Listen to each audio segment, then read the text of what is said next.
Hi guys! Welcome po dito sa King's TV. Ayan. Kumusta po kayo? Magandang araw sa inyo dyan. Andito ako sa hospital. Ako yung nagbabantay sa tita ko na may sakit. Naka-admit dito sa Governor Celestino Galyares Memorial Hospital of Tagbilaran City, Provincial Hospital. Ayan. Lampas 1 week na siyang naka-admit dito kasi yung sakit niya, sabi ng doktor kanina, nasa ovary cancer yung sakit niya.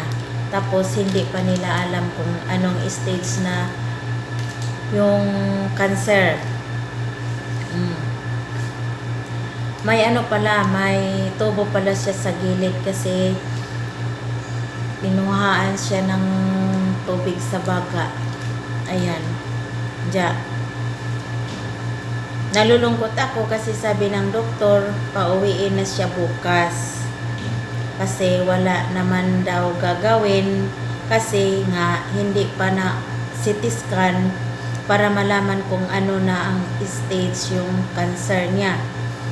Nasira kasi yung CT scan sa Ramiro kaya hindi pa siya na CT scan noong mga bago pa lang siya dito na naka-schedule siyang i-CT scan. Ayan. Tapos wala namang pang CT scan kami sa private. Kaya hindi siya na CT scan pa. Mayroon daw sa Ubay.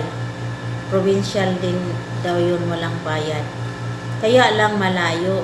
Tsaka mahirap pag nagbabiyahe ng malayo tapos may may dala-dala pang mga agubot yan sa kamay at sa gilid.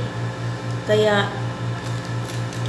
kung sino naman po yung malambot ang puso dyan at kayang magbigay sa amin ng pang CT scan niya doon sa Ace Hospital, 20K daw yung CT scan, bayad ng CT scan doon kasi private. Ano nga yung tawag doon CT scan na yun? Ano sa tote? CT scan with contrast. Ayan, CT scan with contrast. Kaya humihingi po ako ng tulong, sana may magbigay sa amin ng pang CT scan ng auntie ko. 20K daw yung bayad ng CT scan with contrast para makita at malaman kung anong estado na ng cancer niya. Yun po. Pag nalaman yun, saka pa siya lapatan ng mga kung anong gagawin tungkol dun sa cancer. Kung may alisin ba dyan sa ilalim, operation, at saka kung anong klaseng cancer yun para malaman din kung ano dapat ang gamot para doon. Kaya humihingi po ako ng tulong. Itong vlog na ito ay humihingi ako ng tulong sa mga may malambot na puso. Ayan po, sana matulungan kami dito. Kasi palabasin na siya ng doktor bukas. Tsaka nalulungkot talaga ako kasi nga may madami pang agubot. Sana naman lang kung lalabas lang ng ospital, sana naman wala na yung tubo, naalis na yung tubo. Yung hose ba, daluyan ng tubig galing sa lungs. Kaya yun, napakahirap. May butas pa, hindi pa naayos.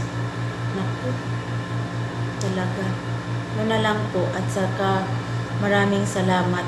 Sana may tumugon sa mga paghingi ko ng tulong. Maraming salamat sa inyo sa mga nakapanood po dito sa video na ito. Sana matulungan niyo kami. Ayan. Salamat, maraming salamat sa mga nanonood, sa mga mag-like, sa mga tumulong. Ayan, una pong pasalamat sa inyo. Bye-bye. Ganyan lang po. Salamat.